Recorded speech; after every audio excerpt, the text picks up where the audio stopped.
ଲଙ୍ଗଡ଼ି ଚଢ଼େଇର ଯାଦୁଇ ଗଛ। ଗୋଟିଏ ଚଢ଼େଇ ଛୋଟ ଦିନରୁ ଲଙ୍ଗଡ଼ି ଥିଲା। ତା ମା ତାର ବହୁତ ଧ୍ୟାନ ରଖୁଥିଲା। ମାମା ମାମା ମୁଁ ଜଗୁ ସହ କୋଳି ଖାଇବା ପାଇଁ ଯାଉଛି। କୋକୋ ସେଠି କେତେ କଣ୍ଟା ଅଛି, ତୁମ ଥଣ୍ଟକୁ କାଟିବ। ମୁଁ କେବେ ଯାଇକି ତୁମ ପାଇଁ କୋଳି ଆଣିଦେବି। ତୁମେ ଯାଅ ନାହିଁ। ମା, ବସାରେ ରହିକି କୋଳି ଖାଇବାର ଯେଉଁ ମଜା, ସେହି ମଜା ଘରେ ଆସିବନି।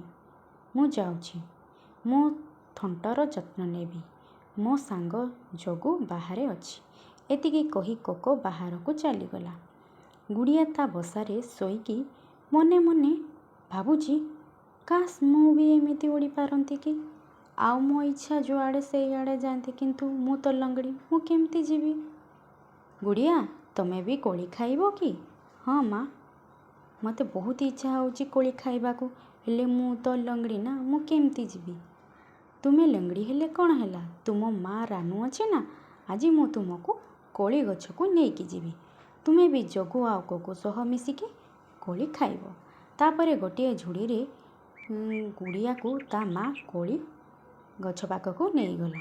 ତାପରେ ଗୁଡ଼ିଆ ଆଉ ତା ମା ମିଶିକି ଗଛରେ ବସିଲେ। ଗୁଡ଼ିଆ ବହୁତ ଦିନ ପରେ ବାହାରକୁ ଆସିଛି, ସେ ବହୁତ ଖୁସି ଥିଲା। ସେ ଗଛ ଆଉ ସୁନ୍ଦର ପବନକୁ ଦେଖି ବହୁତ ଖୁସି ହେଉଥିଲା। କୋକୋ କହିଲା, ଗୁଡ଼ିଆ ନେ କୋଳି ଖା। ତାପରେ ତିନି ଜଣ ଯାକ ଗୁଡ଼ିଆକୁ ବହୁତ ସାରା କୋଳି ଖାଇବାକୁ ଦେଲେ। କିଛି ଦୂରରେ ଗୋଟିଏ ଚିଲ ସେମାନଙ୍କୁ ଦେଖୁଥିଲା। ଆରେ ରେ ରେ, ଏ ତ ଏକ ସାଙ୍ଗରେ ଚାରି ଚାରିଟା ଶିକାର ଅଛି। ମୋତେ ତ ବହୁତ ଭୋକ ଲାଗିଲାଣି। ତାପରେ ଧୀରେ ଧୀରେ ଚିଲ ସେମାନଙ୍କ ପାଖକୁ ଆସିଲା ଆଉ ସେମାନଙ୍କୁ ଘେରିଦେଲା।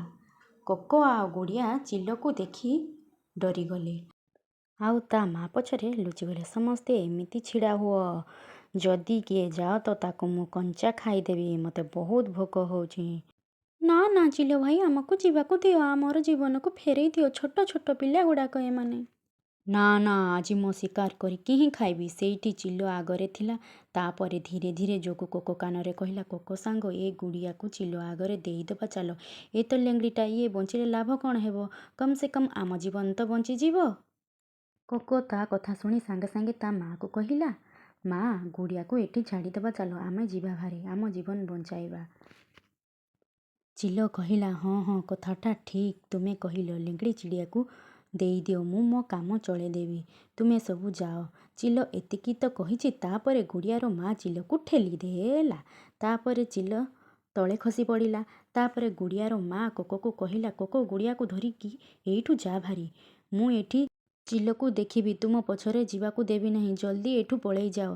ତାପରେ ଗୁଡ଼ିଆର ମା ଚିଲକୁ ପିଟିବାକୁ ଲାଗିଲା। ତାପରେ ଜଗୁ ଆଉ କୋକୋ ଦୌଡ଼ି ନେଇ ସେଇଠାରୁ ପଳେଇ ଆସିଲେ। ଗୁଡ଼ିଆର ମା ଆଉ ଚିଲ ଭିତରେ ବହୁତ ସମୟ ଧରି ମାଡ଼ ହେଲା। ତାପରେ ଚିଲ ଗୁଡ଼ିଆର ମାକୁ ମାରିଦେଲା।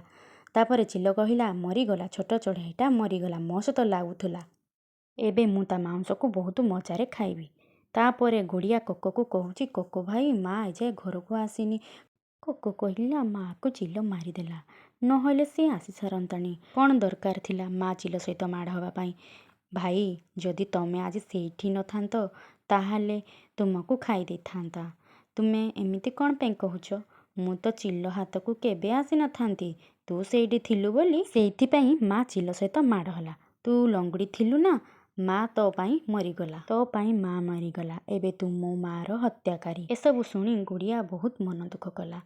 ଏବେ ଗୁଡ଼ିଆର ଧ୍ୟାନ ରଖିବା ପାଇଁ ଆଉ କେହି ନାହିଁ। କୋକୋ ସବୁଦିନେ ବାହାରକୁ ବୁଲିବାକୁ ଯାଏ। ସେ ତା ଭଉଣୀ ଲେଙ୍ଗଡ଼ି ଚଢ଼େଇର ଆଉ କିଛି କଥା ବୁଝିଲା ନାହିଁ।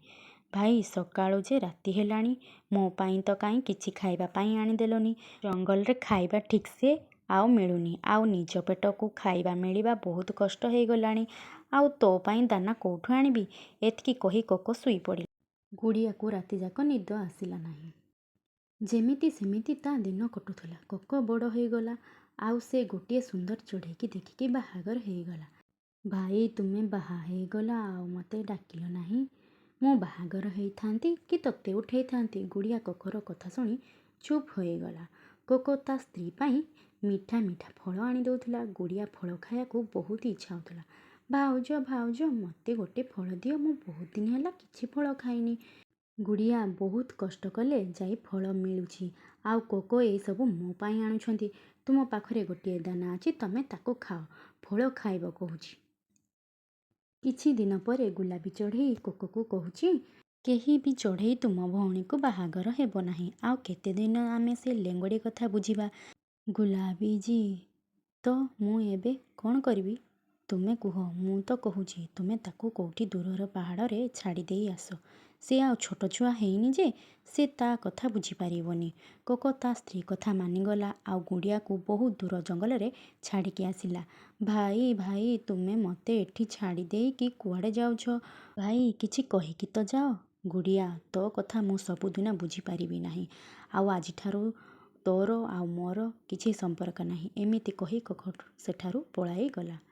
ଗୁଡ଼ିଆ ବିଚାରି ଶୁଖିଲା ଗଛ ଉପରେ କାନ୍ଦୁଥିଲା।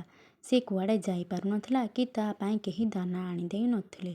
ସେ ଖାଲି ମରିବା ପାଇଁ ଅପେକ୍ଷା କରିଥିଲା। ହେ ଭଗବାନ, ମୋର ଗୋଟିଏ ଇଚ୍ଛା, ମୋ ପରି ଲେଙ୍ଗଡ଼ି ଚଢ଼େଇ କାହାକୁ ଦିଅନି। ଆଉ ଯଦି ଦେଉଛ ତାହେଲେ ତା ମାଆକୁ କେବେ ବି ତା ପାଖରୁ ଛଡ଼େଇ ନେବ ନାହିଁ। ଆଉ ଯଦି ମାଆକୁ ଛଡ଼େଇ ନେବ ତାହେଲେ ଏମିତି ନିଷ୍ଠୁର ଭାଇ କାହାକୁ ଦେବ ନାହିଁ। ଚଢ଼େଇ ଏହିସବୁ କହି କାନ୍ଦିବାକୁ ଲାଗିଲା। ସେ ଜାଣିନଥିଲା ସେ ଯେଉଁ ଗଛ ଉପରେ ବସିକି କାନ୍ଦୁଛି ସେ ଯାଦୁର ଗଛ ବୋଲି। ସେ ଶୁଖିଲା ଗଛ ଲେଙ୍ଗଡ଼ି ଚଢ଼େଇକୁ କହିଲା, ମୁଁ ତୁମର ସବୁ କଥା ଶୁଣିସାରିଛି। ତୁମେ କେତେ କଷ୍ଟ ପାଇଛ। ଏବେ ମୁଁ ତୁମକୁ ଆଉ କଷ୍ଟରେ ରହିବାକୁ ଦେବିନି। ଏତିକି କହି ଯାଦୁର ଗଛ ଗୁଡ଼ିଆକୁ ବହୁତ ସାରା ଫଳ ଦେଲା। ଆଉ ତା ପାଇଁ ଗୋଟିଏ କାଠରେ ଭଲ ଘରଟିଏ ବି କରିଦେଲା। ଆଉ ପାଣି ପିଇବା ପାଇଁ ଗୋଟିଏ କଳସି ବି ଦେଲା। ଗୁଡ଼ିଆ, ତମେ ଯେତେ ଇଚ୍ଛା ସେତେ ଫଳ ଖାଇପାରିବ। ଏ ହେଉଛି ଯାଦୁର କଳସ। ୟାର ପାଣି କେବେ ବି ସରିବନି। ଗୁଡ଼ିଆକୁ ଯାଦୁ ଗଛରୁ ସବୁ ସୁଖ ସୁବିଧା ମିଳିବାକୁ ଲାଗିଲା।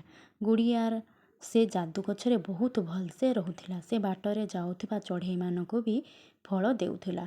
ଆଉ ଏବେ ଗୁଡ଼ିଆକୁ ସବୁ ଚଢ଼େଇମାନେ ଜାଣିବାକୁ ଲାଗିଲେ। ଏକଥା ଗୁଡ଼ିଆର ଭାଇ ଭାଉଜକୁ ବି ଜଣାପଡ଼ିଗଲା। ତାପରେ ଗୁଡ଼ିଆର ଭାଇ ଗୁଡ଼ିଆକୁ ଖୋଜି ଖୋଜି ଗୁଡ଼ିଆ ପାଖରେ ପହଞ୍ଚିଗଲା। ଗୁଡ଼ିଆ ତ ତା ଭାଇକୁ ଦେଖି ବହୁତ ଖୁସି ହେଇଗଲା। କୋକୋ ଭାଇ, ତୁମେ ଆସିଛ? ମୁଁ ଜାଣିଥିଲି ତୁମେ ନିଶ୍ଚୟ ଆସିବ ବୋଲି। ଦିନେ ନା ଦିନେ ତୁମେ ମୋତେ ଦେଖା କରି ଆସିବ। ଗୁଡ଼ିଆ, ତୁ ତ ଲେଙ୍ଗୁଡ଼ି, ତୁ ସବୁ ପକ୍ଷୀମାନଙ୍କୁ କେମିତି ଫଳ ଦେଉଛୁ ତ? ତୋ ପାଇଁ ଏ ଘର କିଏ କରିଦେଇଛି? ଭାଇ, ଏସବୁ ମୋ ଯାଦୁର ଗଛ ମୋତେ ସବୁ ଦେଇଛି। ଇଏ ମୋତେ ବହୁତ ସାହାଯ୍ୟ କରୁଛି। ଯାଦୁ ଗଛ, ମୋତେ ବିଶ୍ୱାସ ହେଉନି। ଗୋଟେ କାମ କର, ମୋ ପାଇଁ ଗୋଟେ ସୁନାର ହାର ମାଗିକି ତ ଦେଖ। ଗୁଡ଼ିଆ ଯାଦୁ ଗଛକୁ ସୁନାର ହାର ମାଗିଲା। ସାଙ୍ଗେ ସାଙ୍ଗେ ଯାଦୁ ଗଛ ସୁନା ହାର ଗୁଡ଼ିଆକୁ ଦେଲା। ନିଅ ଭାଉଜ, ତୁମର ସୁନା ହାର ନିଅ। ମୁଁ କହିଥିଲି ନା, ମୋ ସାଙ୍ଗ ମୋ କଥା ସବୁ ମାନୁଛି। ଗୁଲାବୀ ଚଢ଼େଇ ତ ବହୁତ ଖୁସି ହୋଇଗଲା। ଆଉ ସେ ସୁନାହାରକୁ ସାଙ୍ଗେ ସାଙ୍ଗେ ପିନ୍ଧି ପକାଇଲା। କିନ୍ତୁ ଗୁଲାବୀ ଚଢ଼େଇର ମନରେ ଏବେ ବି ଲୋଭ ଅଛି। ଗୁଡ଼ିଆ ପାଇଁ ଏବେ ବି ଭଲ ପାଇବା ନାହିଁ। ସେଥିପାଇଁ ସୁନାହାର ସାପ ହେଇଗଲା। ୟାକୁ ନେଇଯାଅ, ଇଏ ମୋତେ କାମୁଡ଼ି ଦେବ। ତୁମେ ଦୁଇଜଣ ଗୁଡ଼ିଆକୁ ବହୁତ ଦୁଃଖ ଦେଇଛ। ସେଥିପାଇଁ ମୋର ସବୁ ଜିନିଷ ତୁମ ପାଇଁ କ୍ଷତି ହେଇପାରେ। ସେଥିପାଇଁ କହୁଛି ଗୁଡ଼ିଆ ପାଖରୁ ତୁମେ ଯାଅ ଭାରି, ତା ପାଖରେ ରୁହ ନାହିଁ। ହଁ, ଯିବୁ ଭାରି, ଆଉ ଆସିବୁନି ଆମେ। ଆଉ ଗୁଡ଼ିଆ ପାଖକୁ ଆସିବୁନି। କୋକୋଜୀ, ସାପକୁ ହଟାଅ। ତାପରେ ସେମାନେ ଦୁଇଜଣ ସେଠାରୁ ପଳାଇଗଲେ। ଗୁଡ଼ିଆ ତା ଯାଦୁ ଗଛରେ ବହୁତ ଭଲସେ ରହିବାକୁ ଲାଗିଲା ଆଉ ବହୁତ ଖୁସିରେ ରହିଲା। ତ ସାଙ୍ଗମାନେ, ଯିଏ ଦୁଃଖରେ ସାଥ ଦେଉନି ସେ ସୁଖର ବି ଆମ କଥା କେବେ ବି ଭାବିବନି। ଆଜି ପାଇଁ ଏତିକି। ପୁଣି ଆସିବେ କିଛି ନୂଆ ଭିଡ଼ିଓ ନେଇ। ନମସ୍କାର, ଧନ୍ୟବାଦ, ଜୟ ଜଗନ୍ନାଥ।